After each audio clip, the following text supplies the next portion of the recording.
Good morning friends. હું doctor Neeraj Gupta, એક child specialist છું અને આપણે બ્રેસ્ટ ફીડિંગ વીક સ્ટાર્ટ થાય છે 1 ઓગસ્ટથી.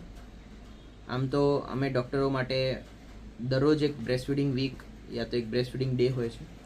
તેમ છતાં બધી માતાઓને મારો એક સંદેશ છે કે આપણા બાળકને આપણું દૂધ મળે એ આપણે કોશિશ કરવી જોઈએ. આજકાલ સિઝેરિયનનું રેટ વધી ગયું છે, યા તો અવેરનેસ ઓછી થઈ ગઈ છે, યા તો એક્સ્ટ્રા ટેકનોલોજીના લીધે અમે એવું વિચારતા હોઈએ છીએ કે ડિલિવરી થાય પછી 2-4 કલાક સુધી દૂધ ના આવે, 1-2 દિવસ દૂધ ના આવે, કે સીઝર થયું હોય એના પછી દૂધ ના આવે, પણ એ સદંતર ખોટી વસ્તુઓ છે.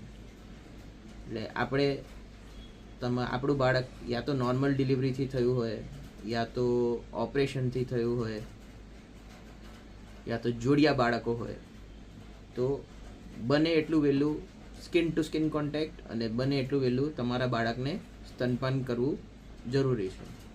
આ કેમ જરૂરી છે? કારણ કે જે બાળકને તમે સ્તનપાન કરાવશો તો આગળ જતાં જે મોટી અને ખતરનાક બીમારીઓ છે એનાથી તમારા બાળકને બચાવ મળશે.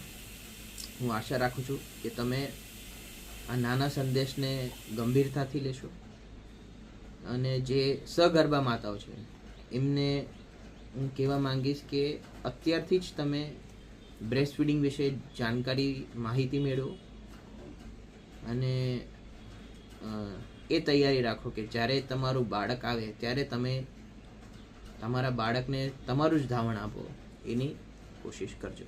ધન્યવાદ.